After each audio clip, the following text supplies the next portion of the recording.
Thank you so much. Good afternoon, good evening, good morning, good noon, good day, good night, good dawn, good dusk, good desk, good morrow. Welcome to The Long Shot. It is a podcast. I am one of your hosts. My name is Sean Conroy. With me today on the show, as ever, the other host of the show, Amber Kenny, is here. Hello. Amber, of course, was AWOL last week. Mm-hmm.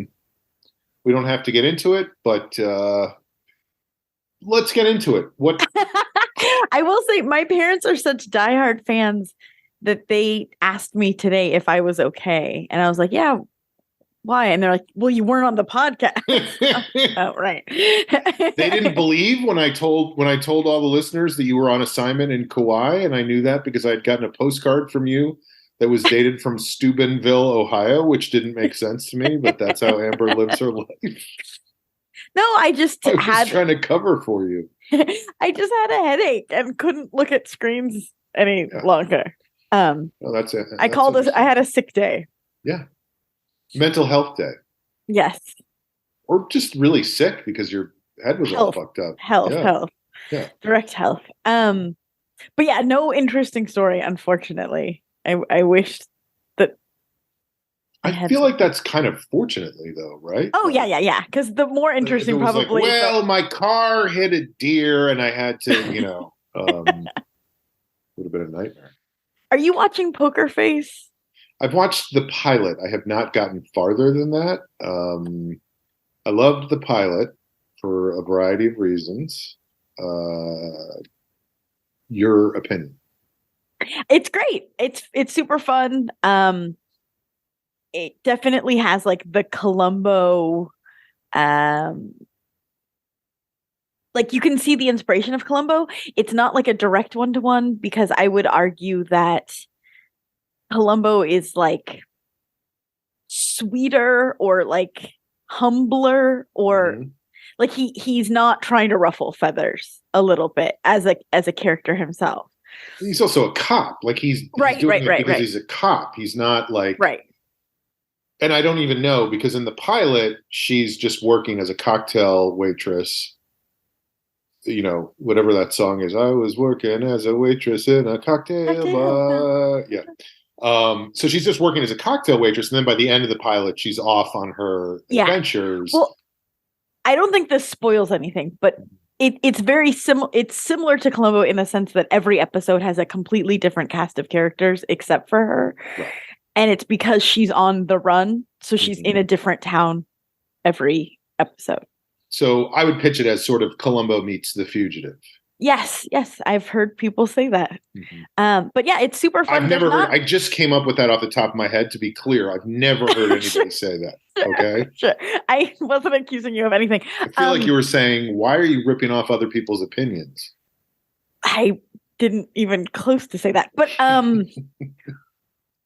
I do think that there aren't a lot of shows like that on television. I guess I don't watch every show on television, but like there's procedurals that are very it's the drama. Crew. It's the crew that goes out and goes, we got to talk to the busboy and find out what went on. But it's about their story. It's not And I think maybe what and I could be wrong about this. You're the expert. I don't actually know, but I feel like what a lot of people don't remember about Columbo is that Columbo was not on every week. It was like a movie of the week that came on once every month, or I don't remember how long, how often it was on, but it wasn't. I think I'm remembering this correctly, or maybe I'm just making this up. That it wasn't like every week at Friday and at Friday night. It was Columbo time, Right.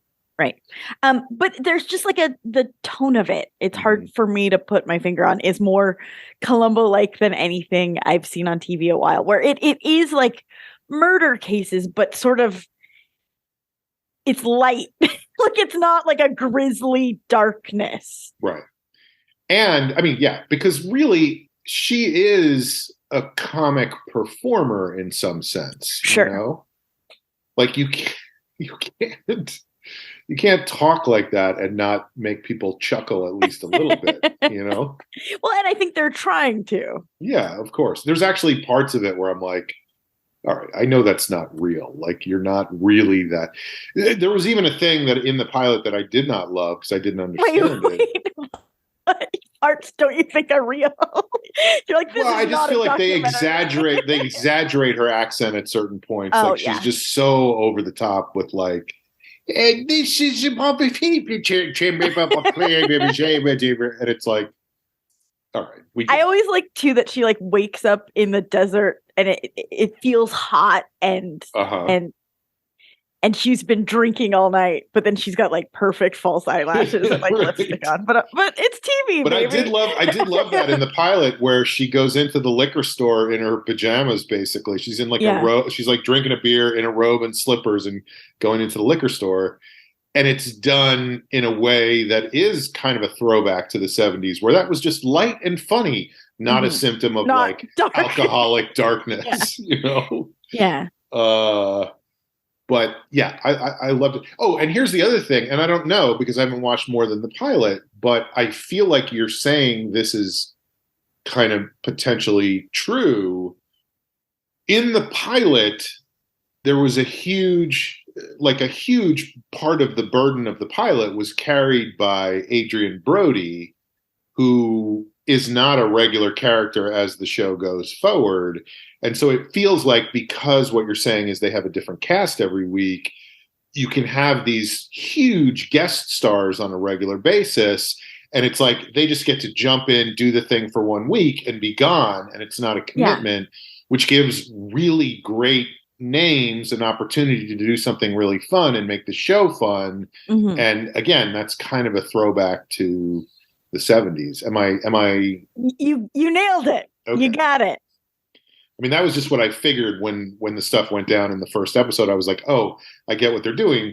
And you know, Adrian Brody's job in the pilot is he's the one who gives all the boring exposition. You know, he's like, first you lived your life like this and you were right. doing this. And then my dad found you and you did this. And now you're working here to do this. Yeah. And this is why you need to make more money because we can do this and this. And then no spoilers, but after the first episode, he's not that important anymore. Well, yeah, I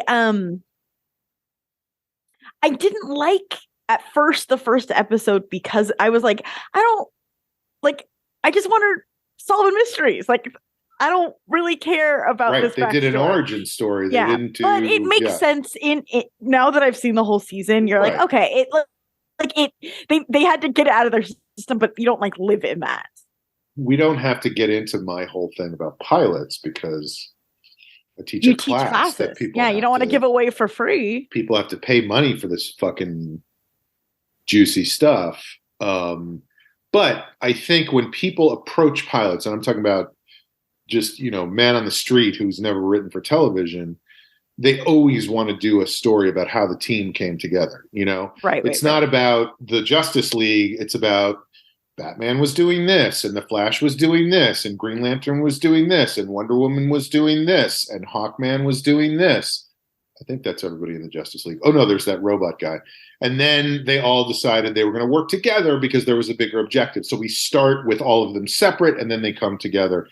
And that's not what you want in a pilot. You don't want to hear like this is how. And you want it to be as similar to what the show will be as possible. Which I know that there's a lot of pilots where that is not the case. Right, but it's when a lot of times when they do that, you go back and watch the pilot, and you're like, this really has nothing to do with the way the show went after this. And did we really need to see all this, or could we have started with the second episode? But I do feel like for this show, it's like.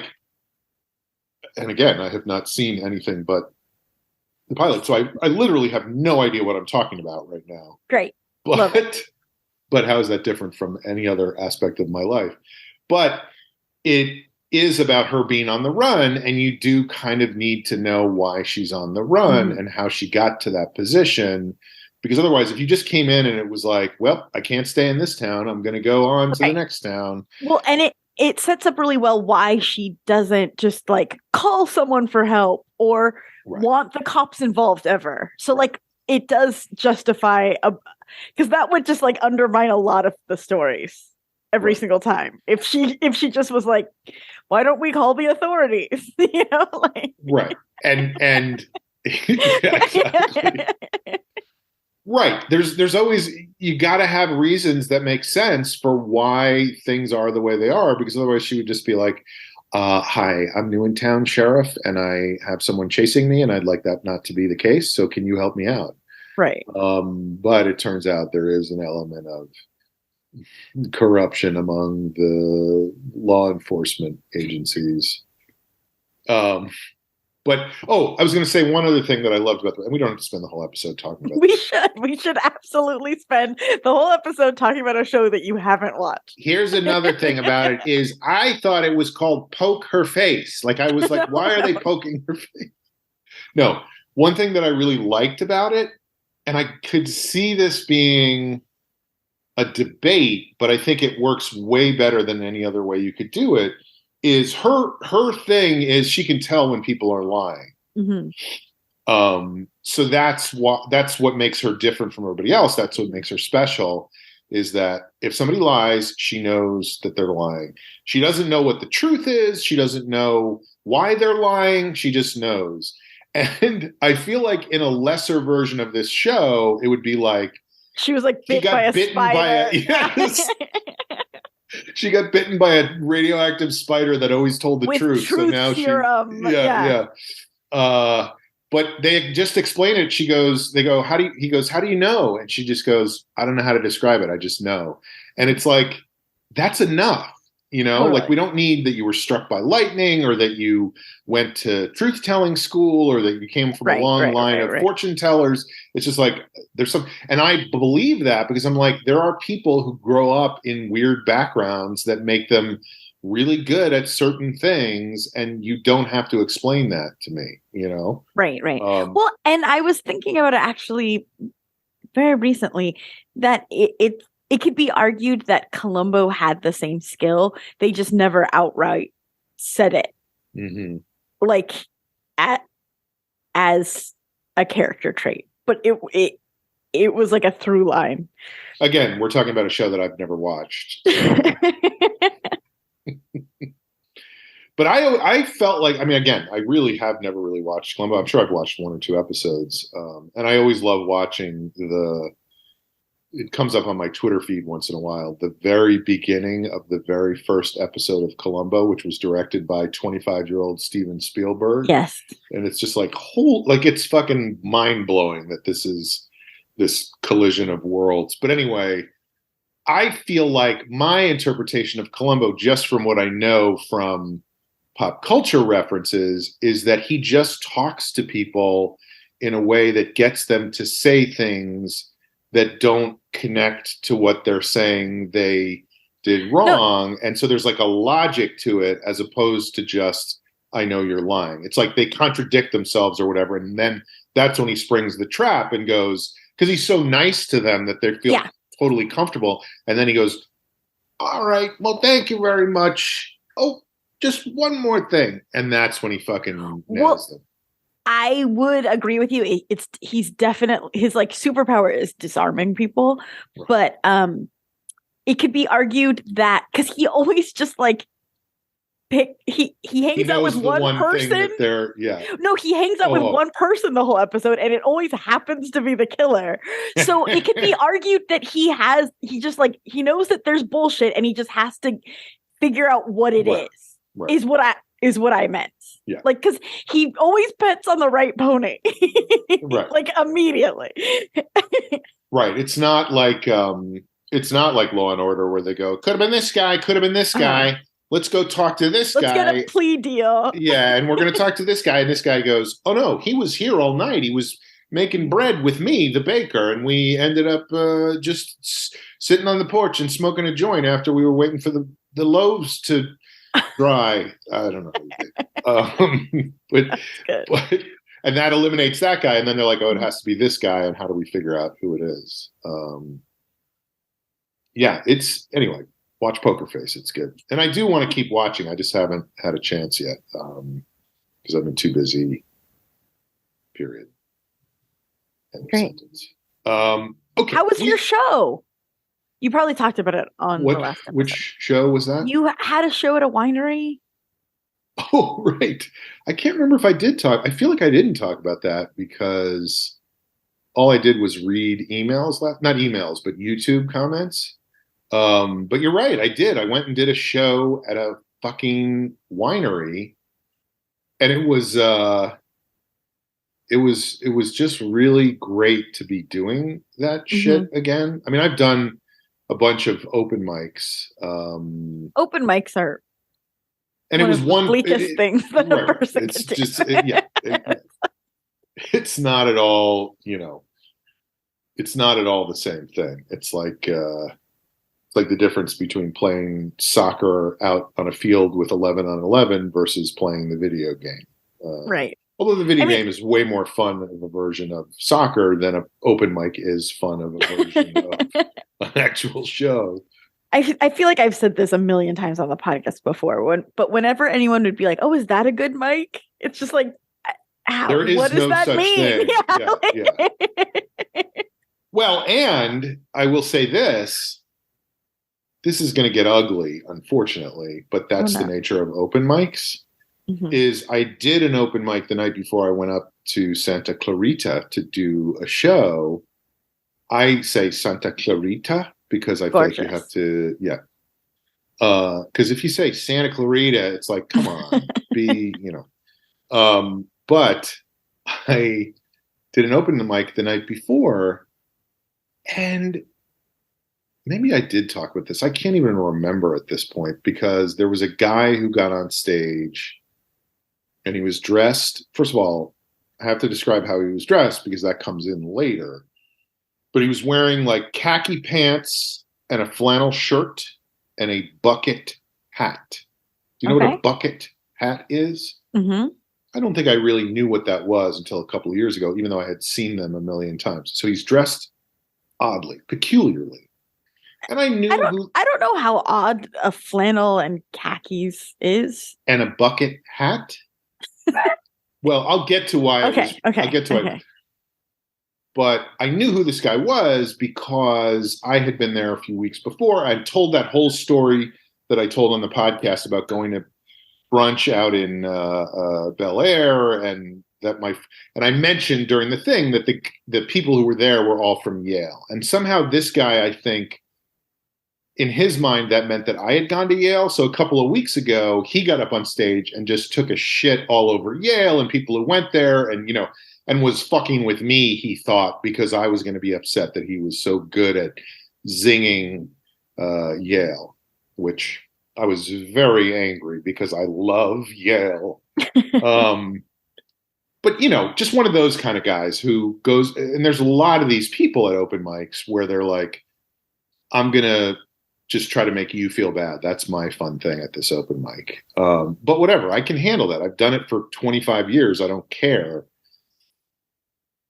In fact, I'm thinking of a very specific incident, which I'm sure I've talked about before, although we have a historian who can tell me if that's true or not, where a guy got up on stage right after me and started talking out of his asshole, like in that Jim Carrey way, going, "Oh, I'm so smart. I went to Yale. I write for Conan." And he was doing me saying all those things as if I was an asshole talking. And I was like, first of all, none of those things apply to me. I would love for them to be true. Yeah. And the funniest part of that story was what this guy didn't realize was that his pants were ripped in such a way that his ball was hanging out of on his leg. Like we were all like, "What is that? Oh my God, that's his nut." Oh my God. But that was years and years ago. But anyway, this guy was just kind of a dick. And I was like, whatever, there's dicks everywhere. That's, by the way, the name of my third favorite pornography movie. There's dicks everywhere. But anyway, he got up on the stage the night before I went up to Santa Clarita, and he used the N-word. No! Twice. And it was a fucking weird moment where all of the oxygen went out of the room when he said that. And I try really hard not to get involved with people's sets at open mics. because they're open mics. And I'm like, what am I going to do? Ask this person why they're just talking and using this as therapy because they're not telling any jokes? Like, that's 50% of people at an open mic. And why would I want to get into that discussion? And so when this guy said that, I was sitting right up front and I really was struggling with whether to say something or not. Like, just heckling, just going, you can't say that. Like, what are you doing? Yeah. And I didn't do it. And I felt badly that I didn't do it when he got off stage, and I was like frustrated with myself. And then the next comic got up, another white guy. Everybody in the room was white, by the way. Another white guy got up who it turned out had an African-American girlfriend. And he just went, who knew when we came in tonight that Henry Fonda was going to be the guy who dropped the N-word, which was hilarious because that's why I'm mentioning the way the guy is dressed, because it is very Henry Fonda in On Golden Pond. Gotcha. And the guy was still in the back of the room, and he just went, fuck you, pal. I was being ironic. Suck my dick. And it was like, again, this weird energy in the room of like violence, basically, you know? And not that I've never been involved in a Donnybrook or two, but it's just like, that's not why you go to an open mic to get in a fight with somebody. So then that guy stormed out and he was like pacing back and forth in front of the window of the front of the store. And the guy's still on stage going like, what's he going to do? Is he about to jump me when I go outside? Like, what's going on right now? What's happening? Is he upset? Like, is he upset that I called him out for stealing the wardrobe of the 1981 classic On Golden Pond? Anyway, I don't know if that's the right year, but that was what he said. So that was really unpleasant. And then I went and did this mic up in Santa Clarita, and there was actually somebody. You did a show. It wasn't a mic. It was a full show. Yes, it was a real booked show. And anyway, there was somebody who was going to come with me. This person was like, I want to come and see you do stand up. And I was like, yeah, great. Come to this show. And they ended up not coming. And because the person who books the show was like, we've been getting real audiences. It's been really fun. And I was like, great, come to this show up in Santa Clarita. And they didn't end up coming. When I got there, I was so glad they didn't come because there was only like 8 people in the audience and then it was all comics. But it was really fun. And I was just so glad to be going up. And it was one of those things where the guy who booked the show, who was hosting the show, was like, I don't make running orders anymore. This is such a funny thing about comedy. He's like, I don't make running orders anymore because no matter where I put anybody, they just fucking complain about it. And they go, this is what you think of me? You put me here? Whatever. And so when he started the show, he was like, I don't have somebody going first. Does anybody want to go first? And I was like, yeah, I'll go first. Oh my God. Yeah. So I went up, and as we've discussed before, I always call that the bullet spot. Like when you go first on a stand-up show, it's a pretty cold room. Well, it's a cold room. I mean, he did a couple minutes, but it's very hard to get people going, especially in a small room like that. And, you're basically the guy in Saving Private Ryan where the boat goes up on the beach and the ramp comes down and the first guy just gets shot right in the forehead. That's going first in a stand-up show. Obviously, that's a violent analogy, and I'm not saying it's anywhere close to being shot in the head, but that's what it feels like when you're a stand-up. But anyway, I had a fun set, and I was so glad to be there. It was that thing of like, okay, I guess I have to stay through the whole show, which I have not done in a long time.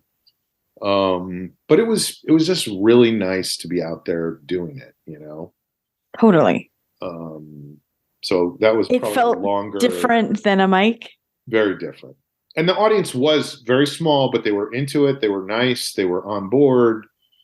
They laughed at some of the stuff. I felt like as the night wore on, it's a winery. People are drinking. People on stage who I'm sure are good, funny comics, but they started talking to people in the audience, and they let the show get away from them, from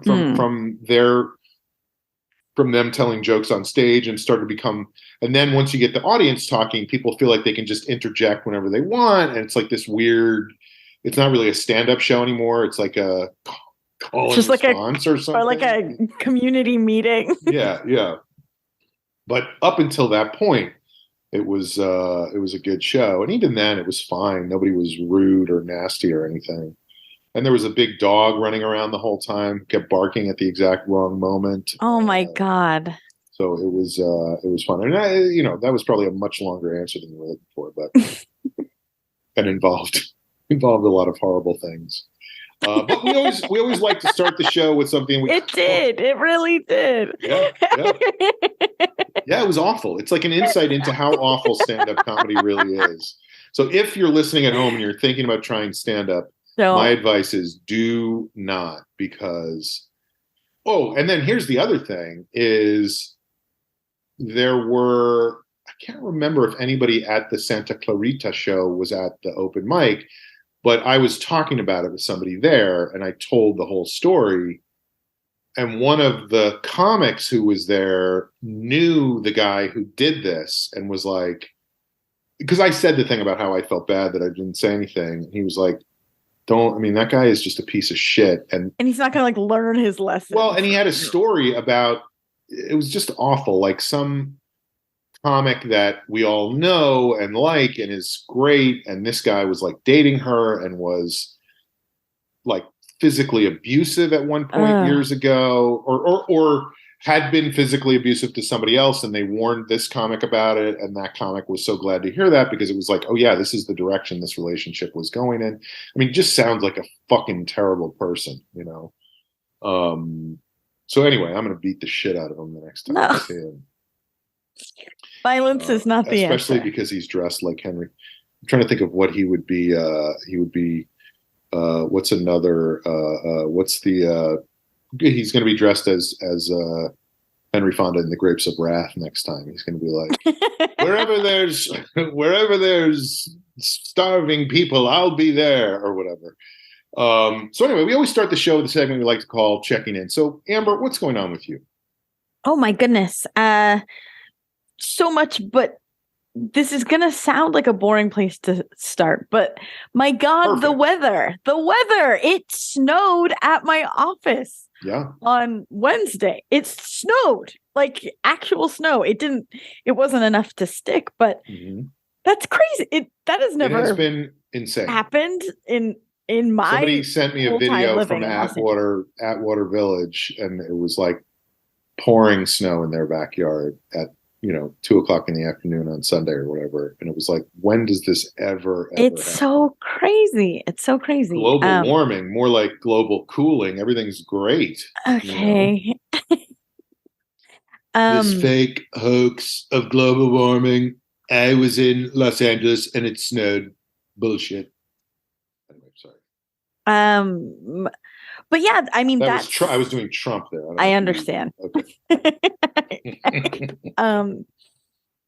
Last night was my good friend Mary's big birthday party, her big 40th. I know Mary. You know Mary. And so Jeff and I went, and she wanted people to like dress like cocktail appropriate. So we never like wear clothes anymore. So it's just like, oh, like, do I even have anything in my closet that's appropriate for I'm with you. That exactly relates to my checking in. So really? Go on. Yes. And Jeff ended up wearing the one pair of pants that he owned that like fit in a way that he felt comfortable being in public. Yeah. And he was like, I meant to get these dry cleaned and I didn't. So like, let the good times roll. So yeah, it was fun to like get dressed up and go out on a Saturday night, because truly that is not the life we live now. No. So like we were in the car just like, who are we? What is this? Oh my moo. And when we got there, you're the Colosseum. I didn't even think it felt too hard and too far. But Tim and Melissa, who moved to Rochester, New York, were also there. And so I was like, holy shit. So that was really a fun surprise. And then of course, because he lives in Rochester, New York, like he was like, oh, I heard it snows. Like, I'll tell you about snow. We had 36 feet on Tuesday. Yeah, like 1 minute ago. I mean, Rochester is a fucking nightmare.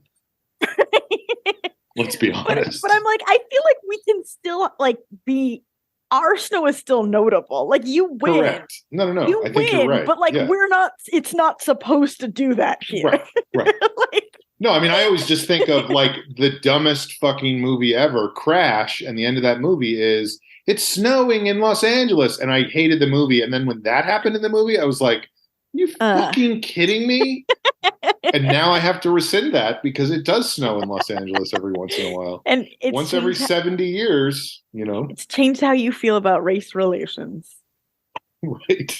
Between that and the open mic, I feel very different. You're like, wow, my eyes are opened. Right. Thank you, Matt Dillon, and thank you, guy at the open mic. Wasn't Matt Dillon in that movie? Yes, I think so.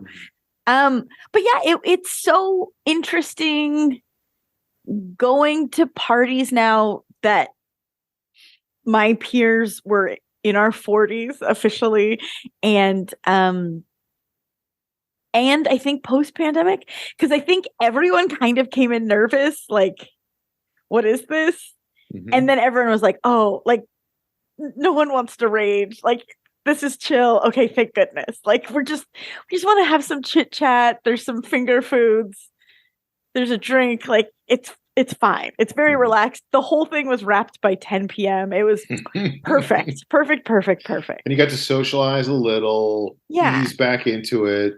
Yeah. See Tim from Rochester. Right. See Mary from who the hell knows where she's from. I've never been able to figure that out. She's from Baton Rouge, Louisiana. Like, where the fuck are you from? You have a weird vibe about you, but yeah. Her vibe is the least weird of all time. I know. I'm sorry. I don't. You know. But sometimes I just try to stir the pot, you know? Sure. You should be on a reality show. But like, I feel like I had multiple conversations with people who are like, I don't know how to do this anymore. And I'm like, You're doing it right now. Like, you're fine. Like, me too. But like, maybe stop saying that over and over again. Right. Maybe that's the first step. And by the way, that's how I've been at every party I've ever been to since I was born. But yeah, it makes you more it's a self-fulfilling prophecy because all you're talking about is how weird it is. And then you're like, it's weird to be talking about how weird it is. Isn't this weird? And then somebody's like, totally. You know what? I'm going to go get another drink. And then you're like, God, I was weird, you know? And it was at a little bar in North Hollywood. And what's notable about that is before Jeff and I met each other, we both lived in North Hollywood. Mm-hmm. And it is interesting because we've lived in Los Angeles enough that we've seen like the rise and fall and rise and fall and rise of the arts district in North Hollywood. Like it's is it falling or rising right now? I think falling. I think everything's falling. I agree. Everything is falling. Thanks, Joe Biden. Oh boy. But yeah, and then like she had her siblings there, Mary's siblings and her parents. And I have known them now like 20 years, but not like we're not talking on the phone. Like I've seen them at their wedding. I've seen them at like a handful of times, but her brothers were all very sweet. They were all like excited. Like I haven't seen you since because they have 2 kids. Right. It's like the last time there was a public birthday party for the 2 kids that I was invited to. I think now the kids are old enough that they actually have friends. You know, when they're little, it's really just the parents' friends coming to the birthday parties. Yeah. And now they're like, have their own life. So it'd be weird if I just showed up to their birthday party. Like, who are you? But Amber, look, you have to stop winning at pin the tail on the donkey. Right. Enough is you're making these kids feel like shit. But and Mary was so happy to have everyone there. It was so sweet. I don't know. It was just nice and so her chill. Parents and her siblings came all the way from Rochester? No. They came from Louisiana. Okay. Tim came from Rochester. So it was like a real wide-ranging hodgepodge. Yeah. Well, and that was the other thing is like there was one other woman that I knew from college, because I knew Mary and Eric. I met them both in college. Mm-hmm. And she was just like, I don't know anybody else besides like you guys. And I was like, yeah, me too, man. Like, that's how parties work. It's Mary's friends. Because she like has work friends and like mom friends. That's actually what a party is supposed to be, is where you meet new people and have fun with them. Oh, I feel so weird. Why am I so weird? Like, we're not out to get you. Mm-hmm. I don't know. Again, that's been every party I've ever been to. Why do these people want to fuck me over? Like, she invited you because she wants you here. Oh, yeah. You had snow in Los Angeles? Great. Well, we live in Louisiana. Do you have the same nutria problem that we have? So take that. But so this woman that I was talking to, she was like, Amber, do you remember my bridal shower? She got married 13 or 14 years ago. So this was somebody you knew from college? Uh-huh. Right. And I was like, honestly, I don't. Yeah, you've been to quite a few since then. I've smoked a lot of pot. Like, was that the thing we did in Vegas with the Magic Mike dancers? No, that. And she was like, you showed up with a single princess, like, Mylar balloon from a grocery store. And I was like, what? That is so embarrassing. And she's like, no, Amber. She's like, you said you saw this and you thought of me, and so you brought it. And she was like, and I, as she was telling the story, I was like, I probably we live in a floating house that's held up by that Mylar balloon. She did live in an up house. That's the same woman who lived in an up house. The movie Up, they made a whole house like in the style of the house from Up. Oh my God. So it's really funny that you said that. Like, you're like picking up on the vibe. But as soon as she said it, I still didn't fully remember it because I think I blacked it out because it was so embarrassing. But it makes sense that I probably had $0 and it's a bridal shower. Like, the point of the bridal shower is sort of gifts. So I probably was like, I can afford this balloon. I'll bring it. And I would it's Mylar. It's not latex. It's Mylar. It's the fancy shit. So embarrassed. I was probably so embarrassed. And she said, Amber, I don't remember a single present I got at that shower except for that balloon and how sweet it was. And she's like, it's so cheesy. Like, they always say it's the thought that counts, but like, truly, you thought about that and you said it reminded you of me. And reminded me of you. Who are we talking about right now? I don't know. Do you remember your bridal shower? I'm switching characters. But that she thinks about it all the time. And I was like, oh my God, that's wild. So like, do little things for people. You have no idea what makes an impact. Right. I also feel like I'm familiar with, and I've never really had it be bad, but anytime somebody goes, do you remember the time? I'm like, oh, here it comes. I know. Like, what did I do? My current boss right now, in like 6 days, he will no longer be my boss, but he's in so many meetings. He's like, so Amber was saying, and I'm always like, have a mini panic of like, what did I say? Like, sometimes I'm just talking. You don't need to quote me all the time. Amber was saying she loves to dress up in cocktail wear and go out on Saturday night. Right. So I thought we could have a work get together at a cocktail lounge. Thanks to Amber. But so I guess that's my checking in. Princess Balloon, 40th birthday. Jeff Pants. So this is here's my checking in. So this is so hard to explain, but let me see what I can do. I got hired recently to work. Congrats. Well, it just was a tiny thing. I mean, it's great, but it's not like an ongoing thing. But to help a celebrity with a speech they were going to give. Oh my God. When we're off there, you have to tell me. Well, it's not a celebrity that I would be familiar with, but it's somebody who is in certain circles a celebrity. Yeah, I understood what celebrity means. Yeah, no, you're familiar. You know American culture fairly well. Was it Harry Styles? Welcome to my house. No. So the person who hired me to do this is somebody, I guess I know them through comedy. Like maybe I was like their teacher years ago and forever ago in improv or something. And they now have like I don't know what, like a marketing company or something. I don't understand how corporate stuff works, but they were like, can you help this person? You're a good writer. Can you help this person with their speech? And I was like, great. And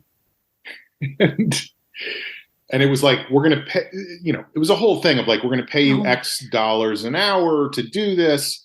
And I talked to my brother, who is way smarter about that shit than I am. And he was like, you got to ask for way more than you've ever asked for before in your life, because you're in a different world now. And of course I didn't do that, but it was still, they offered me way more than I would ever have asked for, So I'm like, okay, I'll do this.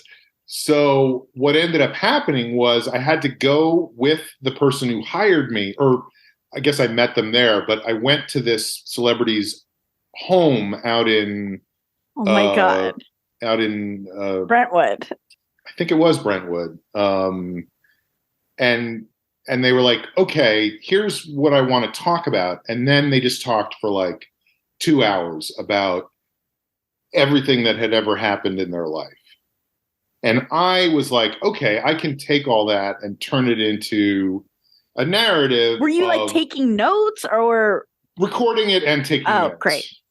Because I'm already stressed. Like, it's what I've been in so many places where I'm like, oh, we're doing it right now. Oh, I'm not ready. I didn't know what was going to happen. Yeah, I didn't know what was going to happen. And I did not. And what happened was, so I took all that stuff and I sort of like chopped it down and made it into a thing and whatever.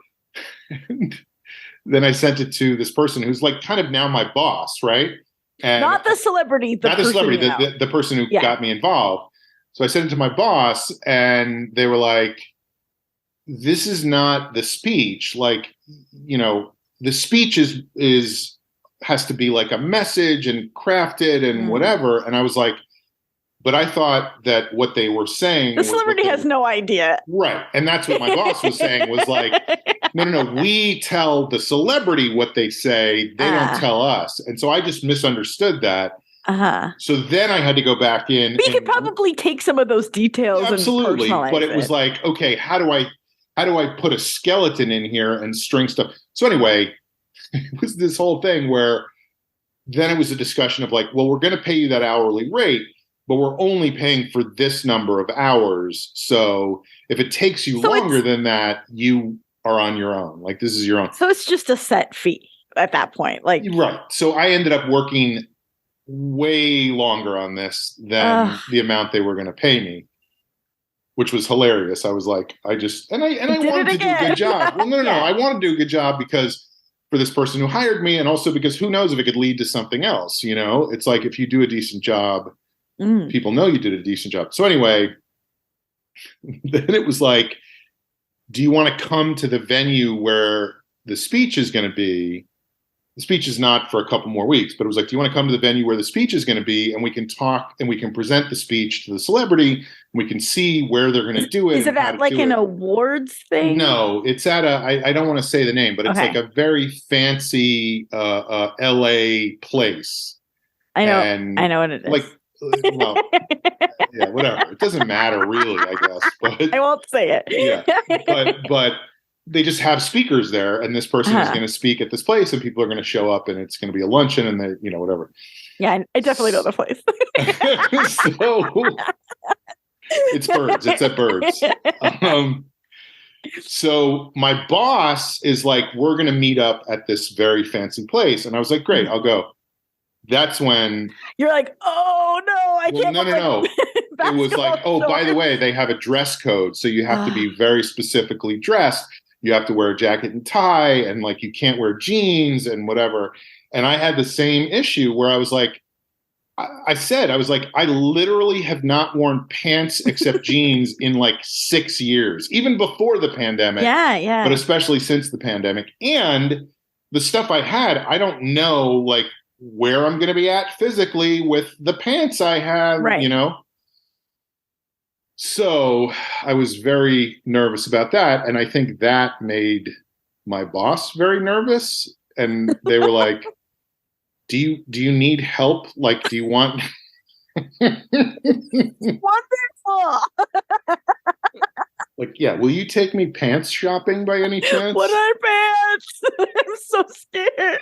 It made me think about when I was a kid and my mother would take me pants shopping. There was a place 2 towns over called Epstein's Pants Store. And it was literally just pants. And you would go in and they would be like, do you want these, and these? And you'd put them on. And literally my mom would be like pulling at the waistband to make sure they fit right. And you need this much space between your waist. I'm like 7 years old going, what the fuck is going on right now? Right.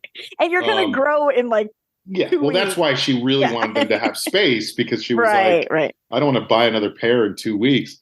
But anyway, I went through my closet, I looked at a bunch of stuff, and I realized, okay, I do actually have khakis and a blazer and a nice shirt, and like I can do this. I can pull this off. Iron it. You could fake it till you make it. Didn't even iron it. It's the shirt I have is a no iron shirt. It's a Brooks Brothers shirt, but it's no iron. So I put it through the wash, and it looked great. Mm-hmm. The pants were fine because they haven't been worn in so long that they like pressed themselves. Yes, they were like, we know what we're supposed to do. We know how we're supposed to hang. So I, day comes, I'm supposed to meet the boss and the celebrity. But I mean, I guess shoes is like the least of your problems. You don't outgrow shoes. I don't even have like good, nice dress shoes, but I have like a really nice pair of boots that I can wear, and I was okay with those. It's a little weird to wear, but they're like low, you know what I mean? Like low. Yeah. What about a bucket hat? So I'm like, okay, I'm going to meet the boss and the celebrity at this very fancy place. So I get there, nobody's there. I mean, there's lots of people there, but it's all just like rich people who hang out at this place. Mm-hmm. It's mostly old, skinny, old white dudes in fleece vests walking around. Apparently that's the dress code for wealthy the tech man. Bro. Yeah. Right. But older guys, like all, much older. And other people too, but those were the ones that stood out to me. And so I'm like sitting in this incredible fancy lobby, like I don't know what I'm supposed to do. I get a text that's like, hey, I'm really sorry about this, but I'm going to be late. The celebrity is up in the whatever room, like the restaurant room. Just go up there and hang out and whatever. And I'm like, oh, for fuck's sake. Like, now I have to deal with this panic attack. Yeah. This person that I don't know who's like thinks I'm going to be writing their speech and whatever. So I go up to the room, and I had only met this person once, and they were at home, so they weren't like done up in any way and whatever. And so I walk into the restaurant, and I'm looking. First of all, I said, "Oh my God, Mater D!" I was like, "I'm here to see so and so," and they're like, "Yeah, so aren't we all?" No. Just like looked at the list and was like, "I don't see anything. Sorry." And I'm like, "Okay." And then I start looking around the room, and I'm like, "I think it might be that person sitting at that table with that other person that I don't recognize over there." I'm like getting so stressed out. It was incredibly stressed. So I walk over towards the table, and this celebrity gets up and is very gracious and is like, "Oh my God, it's so good to see you again. Thank you." So I'm like, okay. And then it turns out that the person they're sitting with is like the chairman of this entire club, this 80-year-old woman who then they drop this on me. So I'm there. My boss is not there yet. Don't know when they're getting there. They're going to be there in like a half an hour or whatever. And they're like, "Oh, we're going to have lunch. So this menu is delicious. Anything you want on here, please, you got to eat something and whatever." And I'm just like, fuck. Like, it just is so now I'm talking to these two people that I don't know, having like a lunchtime conversation with these, what I would say are like just fucking rich people who are at this place, and they living in a completely different universe than they were very nice, but it was like, Well, I should have maybe asked this a long time ago, but why did they feel like you as the speechwriter needed to see the venue? Was that going to like because it's like it's part of the whole package. Sorry, what were you saying? Like inform the speech, like infuse it with the place or something? Yeah, and like I don't know, like go like here's my tips on how to perform this, or I think there's a level of like this person has done a million things, but they've never done something like this. So there's a level of like, I need somebody to hold my hand through this process. Oh, this guy's done a million performances, so he can write the speech and talk through. I don't know that for a fact, and that might be totally wrong, but I think there's an element of like, we just want this person to be totally comfortable with what's going on. Right. And it will help if you are there and can. And yeah, maybe there is a part of it where I'm like, maybe I see something that I can, make fun of. And what a crazy window. Yeah, yeah. Who put these curtains up? Anyway, great. So anyway, I'm sitting there with these two people that I don't know having lunch. And it was just like, it was just super weird. And then finally the boss shows up. They have to order lunch. We all have to eat, and all this stuff goes on. The head of the club is telling us her life story, everything that went on with her history of all her marriages and how she ended up where she is, and this and that. And it was just crazy. But after all of this, we see the room where they don't even know which room they're doing the speech in, so they're going to this room and that room because it depends on how many people show up, and like, what if we do it here? And there's a like a podium for you to stand behind. And I'm like, no, we don't want that because this person needs to be able to move around. They have a skill with that, so we don't want that. Which I'm sure they would have figured out on their own, but I was like, okay, at least I contributed something, And part of it was that the speech was being presented to this person for the very first time at this place. Oh my God. With me there. So after all this other stuff, we go back down to the lobby that I was sitting in the first place, and the celebrity in front of me reads through the whole speech line by line to see what they think of it. And I'm like, oh boy. And has your boss has already like signed off on it? Yes. Okay. Which doesn't mean that it's perfect, but it means no. It's at least in the direction. I'm not going to take the blame. Yeah, I'm not going to take the blame if shit goes south. I mean, I will take some of it, but I won't take all of it. So this person reads through the script, or not script, but the speech, and is actually happy with it. I mean, there's still stuff to fix, but it was funny where they said to me, they go, your boss said you were going to come in and write some jokes. And I was really nervous about that because I was like, you're going to just like say, oh, what about this thing? What about, like do just jokey jokes. And you really found, my voice and wrote things. I mean, there was literally parts where they were reading the script, reading stuff I had written for them to say that were jokes that I felt were in their voice. And they were like crying, laughing at the stuff that they were going to say. Oh my God. So it felt like that part of it, that feels like a success. I was bringing value. Yeah. And so that worked out. And then we had to go work on like the ending and all that stuff, which was totally expected because one of the problems was nobody quite knew what the speech was supposed to be about. And we were still like, it was this amorphous thing of what are we actually trying to say? What's the thesis of this? Yeah. So we still had to do all that. But it was funny when we left there and talked, like I got the fuck out of there and drove home and, it was like, but when I talked to the boss later, they were like, first of all, they loved you and you you fulfilled the requirements of the dress code very ably. That worked out great. And also, it's just funny that you are able to speak rich, which I wasn't sure about. Like, as far as this person's concerned, I'm just a fucking scumbag comic, you know? Right.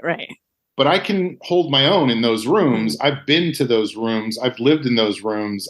People don't know what my childhood was like, and there was a lot of stuff like that that I had to deal with as a kid. So I know how to be okay in that situation, and I was just glad that they could see that and be like, "Oh, okay, you know, you don't seem like that concerned if they left you there for a half an hour by yourself." But well, I think that was not on purpose, though. That was like, it was a weird thing where when you got there, like it's the middle of the afternoon on like a Tuesday or something, and I did purposely try to get there early, but when I pulled up to get into the valet for the place, there was like 25 cars online to get in. And I'm like, what the hell is going on at this place at 12:30 on a Tuesday afternoon? And I still don't understand that. But anyway, it worked out. So I was just glad. I was so relieved that I had actual clothing to wear that fulfilled the dress code, because it literally did give me a panic attack when they said that, when they were like, there's a dress code and you have to follow it or else, you know. Well, and also you didn't even know it at the time, but you were sitting with like the establishment of yes, or I don't know what I think there's like a couple of different organizations involved, but it was some very hoity-toity important person who yeah, and you know, I did have one crab cake, and it was delicious. So that's all you ate? That's all I ate.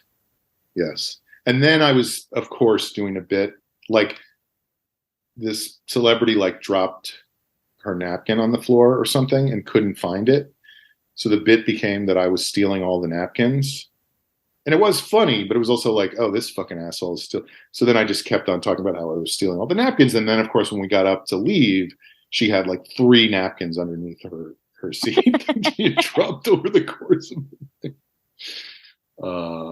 But anyway, it was just another interesting. It's a very LA. You keep having life. Very LA experiences. Well, and that's what I said to somebody is like, I used to be like uncomfortable or scared in those situations, but I feel like I'm at a point now where I'm just collecting them to use them for something else later. Like I'm going to write something where something like this happens, and I've been there, so I know what it's like when that happens and what it feels like and how that goes. And the other thing is, they want me to come back to be there when the speech actually happens. Oh, cool. So I have to figure out, how am I going to look different? Have a second outfit? I might have to go pants shopping. All right. Well, it feels like it's a good time to do a segment on the show that we call Parting Shots. So why don't we start today with Amber? Parting shots. I keep hinting at it, but I am transitioning to a different job starting the 13th, and I'm really excited about it. I'm really hopeful that it's a good fit, but it has been really, really intense because I am learning new jobs. I'm still doing my current job, and then I'm also spending a lot of time teaching a new person to do my job. And ironically, that third one is the most taxing. You are a teacher, so this might be a skill that you have, but it feels like doing something isn't as hard as articulating why and how you do something. Well, first of all, I have no skills, but second of all, there's that old saying, those who can't do, teach. And that really raises my hackles, if I may use the expression, because I think that you're exactly right. Like, just because you can do something really well doesn't mean you can explain it to somebody else or help them figure out how to do it. Right. Because you make so many leaps in the process because you already know how to do it, that it's very hard to break it down in a simple way. And that drives me crazy when I'm trying to get somebody to show me how to do something. I'm like, you keep saying this thing that you think I understand, but I do not understand it, you know? So you're really fucking these people over, I guess. No. I think I'm doing a good job. If anything, I'm very conscious of like, tell me if I'm overwhelming you, if I'm dumping too much on you, if I need to slow down. And like, I just want to make sure that you're taken care of. And I really want to make sure that my soon to be former boss feels supported and taken care of. And my new boss feels supportive and taken care of. And then I kind of realized like, shit, nobody cares if I'm supported or taken care of or overwhelmed. Like, God damn it. But so I have to just kind of take care of myself. But it makes for really busy days. I'm in like back-to-back meetings. I'm talking all the time. I'm thinking, I'm brainstorming, but I think it's ultimately going to be good. I'm stepping away from social media. I don't know if I ever said what my new job was. I'm stepping away from social media and I'm moving to print media, brand marketing. So I'm basically just like zooming out a level. I will still like work with the social team, but I'm working with all of the teams to make sure that the whole marketing campaign is cohesive and has the same voice. You're climbing the fucking corporate ladder. I am. Yeah, I'm not kidding. Good for you. But I'm excited about it because the thing about social that I didn't like, I really like my manager, but Twitter is just a fucking cesspool, you know? It's just like a nightmare. It is. Lauren Boebert just trying to divide the country. Yes. Don Jr. Well, I don't like being on social media, like literally and actually, but also so much of it is so in the weeds. Like, it's just like, it's doing 1,000, it's death by a million paper cuts. Like, it's just like, like little actions. Like there needs to be a thumbnail for that post, and this needs copy, and this needs that, and this needs to go there, but a different file type needs to go there. And I'm excited to maybe get out of the weeds of that a little bit. And so not to be so detail oriented and to be more focused on the big picture, like strategy, which I think it's better serves my skill set. Hopefully that's the goal. Look, those people would not be putting you in that position if they didn't know that you'd be great at it. Yeah, and it is really funny. I keep meeting with interns too. And I realized that today as I was thinking about things. I was like, I need to start saying no to some of these like they want to pick my brain, and I'm like, I just want to be there for you and I want to help you along. But I'm like, I need 5 minutes to myself, like truly. Yeah. But I keep having these meetings with interns, and it cracks me up because their history, like they're 22 years old or maybe even younger, and they have studied marketing for years and years and years and had marketing internships, and like their whole life is around marketing and strategy. And they're like, so what did you do? And I was like, I was a theater major. I worked at a bank. Like I like so have you ever heard of Hot Dog Volcano? Yeah. But I mean, I think at one point I would have been really embarrassed of that history, and I am no longer, because it makes you a way more interesting person than any of these fucking idiots. I mean that's not what I'm saying, but fuck them. But like, it doesn't invalidate my success that I came at it in an unconventional way. I think it validates it. Because you weren't like, this is what I want to do, and I'm going to do this, and this is the lane I'm in. You were like, I'm here, world. This is me. And they were like, we want you to do this. And you were like, I'll give it a shot. And you kept getting further ahead. You know? So, it could be really interesting. Jeff and I, at the beginning of the year, we like sat down as a married couple and like wrote out. That's like every time you sit down though, right? That's true. But this was very intentional. Oh, we like talked about like our challenges from the previous year, and lessons we learned and things we want to bring into the new year, and goals and things that we like about each other. And the way you fit into your pants, Jeff. Love it. What Jeff said about me, about his favorite thing about me, which it literally made me go like, oh no, was that I'm never satisfied. And he meant like he likes it because I'm always like growing and pushing, but like, but it's also like I would like to enjoy my station in life slightly. So you recognize my empty, yearning, bottomless chasm? Right. You realize I see my life as a long tunnel that doesn't lead anywhere? Okay, I guess I thought I was hiding that, but what I like about you is that you have no perception of anything. You're mostly wrong. Should we keep going? No, but I know what you're saying, and I do think like that is a strength and a weakness, because it does mean that you're always pushing yourself, but you do have to recognize that it's okay to step back once in a while and go, this is an accomplishment. I feel good about this. I recognize this about myself. I feel good, and I want to keep feeling that as I move forward, you know? Yes. And I'm hoping that this is because basically when I got the social media job, about 3 minutes in, I was like, I gotta get out of here. And so, and I think that's what he meant. That I was like, this ain't for me. But I love that you always have to get out of everywhere. But I'm hoping that this is a job. I mean, I don't think it's like I'm going to retire doing it. Like, I'm sure there will still be changes and growth, but that I can settle into it at least for a little bit. That's my hope. That's my goal. Right. But what's next? Where are you going from here? So that's my parting shot. Okay. Here's my parting shot. We're recording this on a Sunday evening. It's about 6:15 right now. And I'm excited because I have a show at 8:30. I'm doing I also have a show at 8:30. Not Ask Cat Elefante. What's your show? I don't know. I don't know what the name of it is.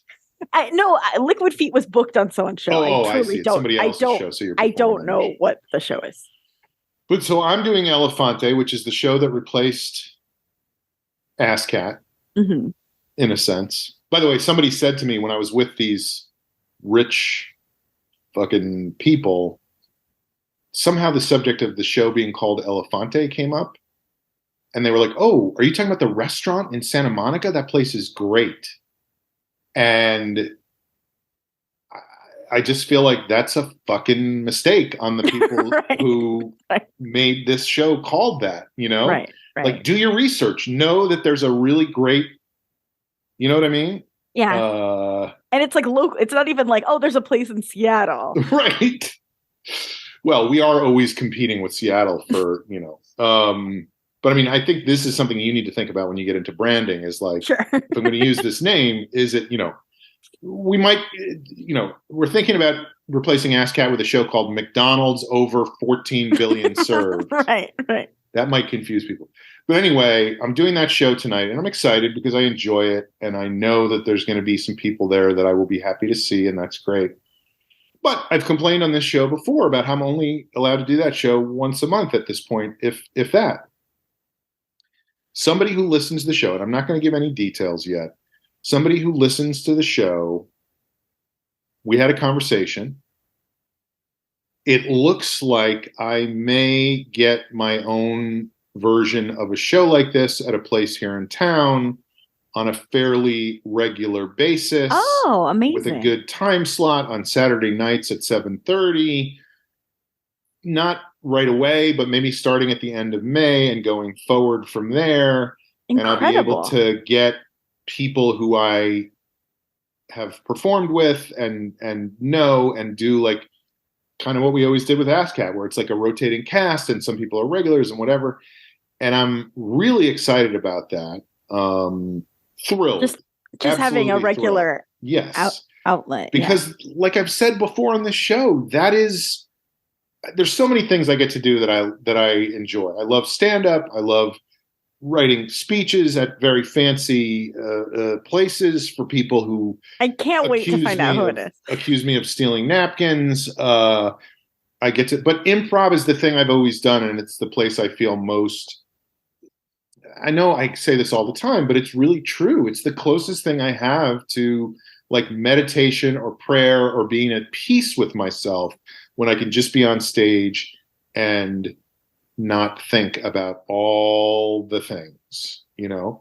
And so being able to do that on a regular basis, I am really looking forward to that. And the other part of it is, I think that in addition to, because it's a small place, the place that I'm going to do this, which is great because it means you could have a crowd easily too. Yeah. But there is the possibility of doing, which is a thing that a lot of people do now, of live streaming the shows. So fun. What I would say is, if you're a listener of the show and that sounds like something you might be interested in, drop a comment on YouTube and let me know if that's something that I'm looking at you, Scott, all the way over there in Australia, but who knows if there's people who that would be interesting to, because the people that I would get to do this show are going to be people that it's worth fucking watching. Totally. So that's my parting shot, and more to come on that. I can't really give any details right now because I like to keep things very hush hush. But at some point, I will be looking for publicity. So I'm hoping you might be able to help me brand it and just get the right file into the social media. The specs, right. Folks, this is The Long Shot. Thank you for listening. We will be back next week with another episode. We were here last week. Well, I was here last week. Amber was not. Just so Rich and Marianne are comfortable, Amber is here this week. Everything's okay. And we will see you next time on The Long Shot. Thanks, everybody. You don't want to say goodbye? You're not going to Goodbye. Okay, thank you.